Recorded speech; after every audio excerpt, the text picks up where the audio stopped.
everybody, it's Jay from GemToy. I've got this awesome crossbow that I've made with my Glowforge. So I'd like to show you how to make one of these. That's right, I'll give you the SVG file. You can cut this on a laser cutter. I cut mine on my Glowforge. I'm pretty happy with the way it came out. Here you go, I'm going to shoot a Q-tip at you. Oh yeah.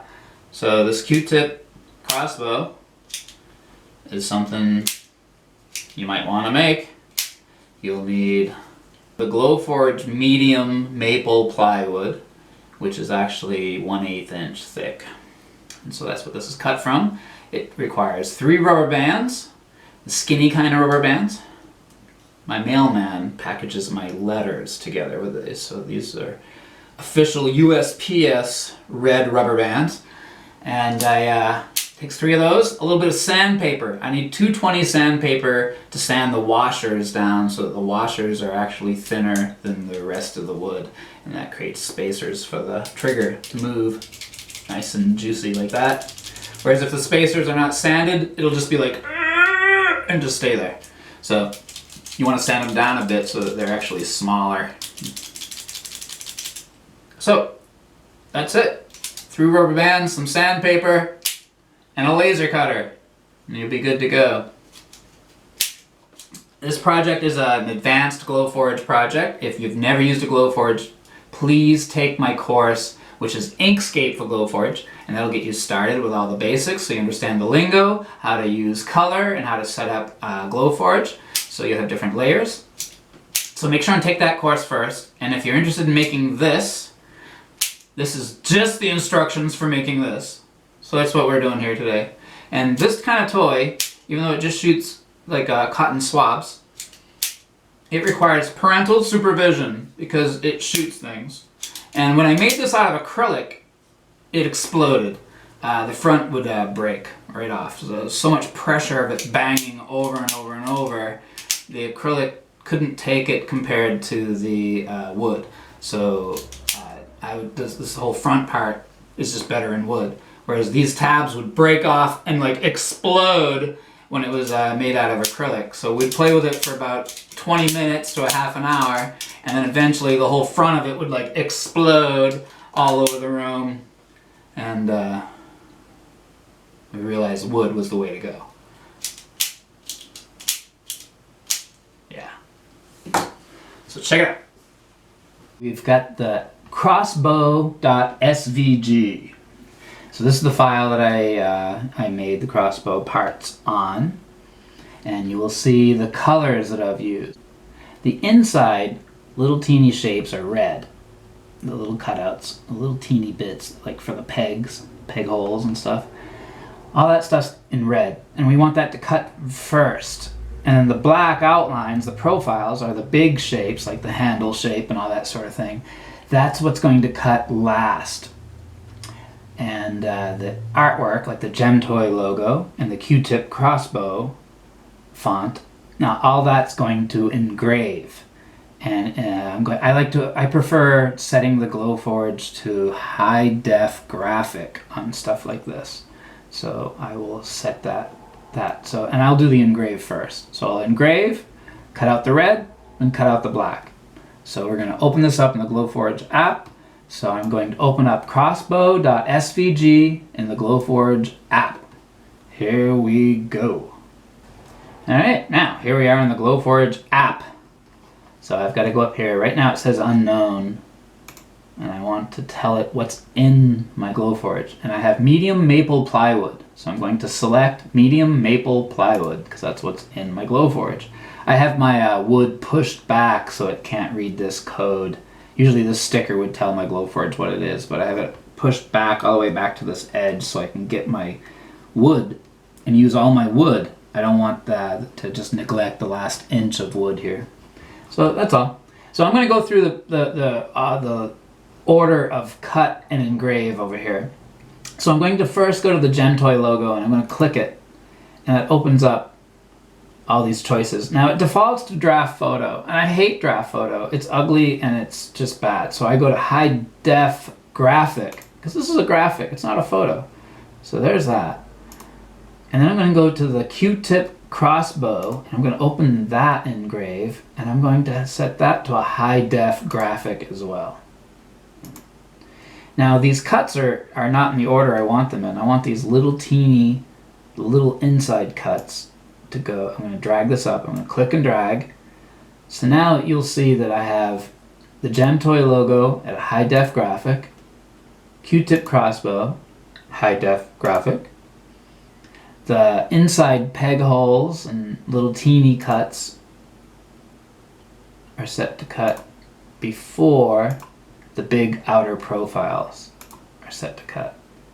So that's as simple as it is. Now I have to drag these around on my specific piece of wood. My wood already has stuff cut out, and so I want to make sure I move these parts to a place where there's wood and not a cutout. So I've got to, and I prefer working with the biggest pieces first.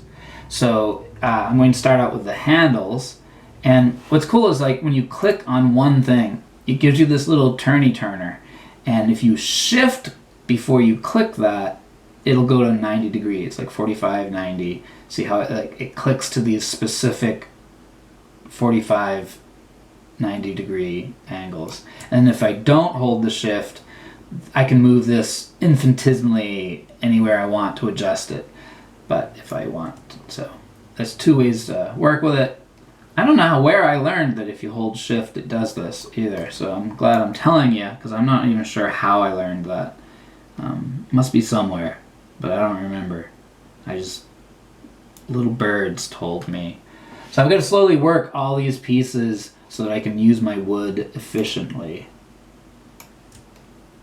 So I move them around a lot, try them, rearrange them, get an idea of where this, see how notice that the handle won't turn red. It turns gray if I'm like if it's impossible. And then it comes back once the Glowforge can see what I'm doing. So if I go off screen or go away from where the laser can reach, it's not going to let me do it. So it's pretty cool. It helps you anyways. So I just got to find a place for all these parts. So it's going to take me a while to move these all around, and each piece of wood is unique, so there's nothing really individual about this. You can just move your parts until you get them all someplace that has room. No room. There we go. So I'm going to do that, and then we're going to speed forward, and I'll meet you there. All right.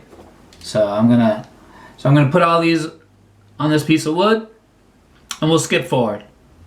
See you in a minute.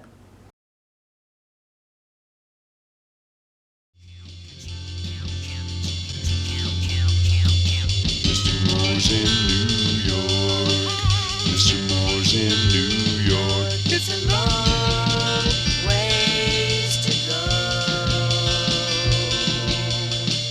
Mr. Moore's in New York. Mr. Moore's in New York. It's a long ways to go.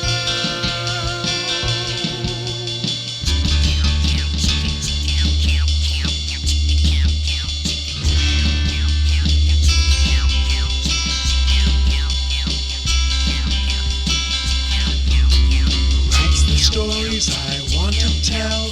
Who you wanna hang with when you just wanna chill.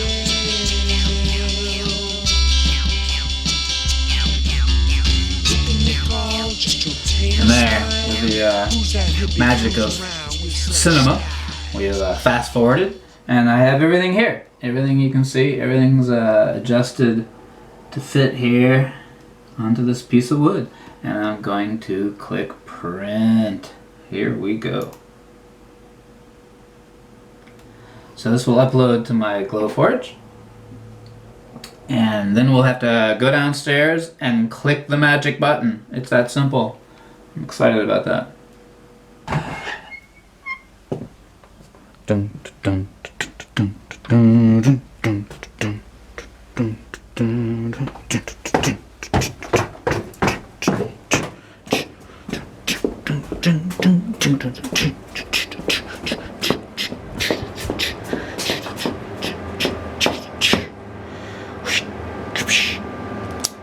Yeah. Now I use this gomper. This gomper reminds me to hook up the air hose, so I don't get all excited and push the blinking button. I gotta hook up the hose. So it's time to hook up the hose. That's all I knows. So I'm gonna hook up the hose. And I'm gonna show you some of my hose tricks.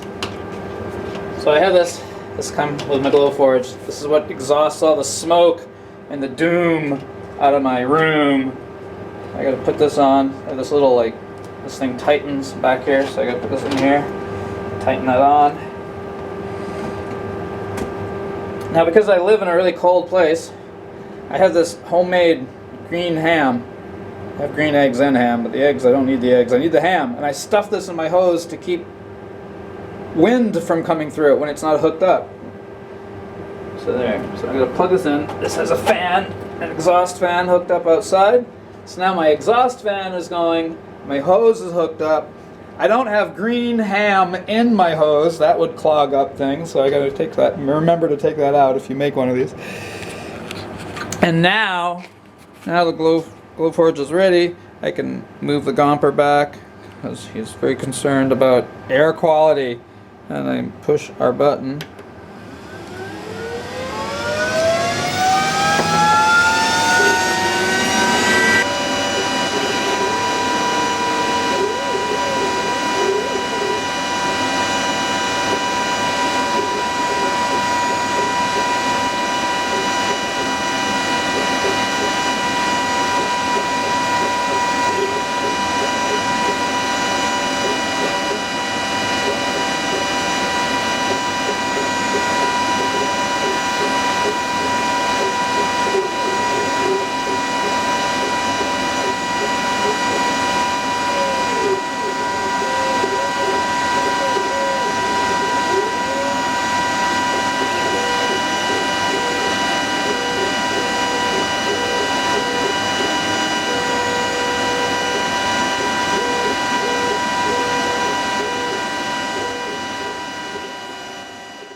There you go.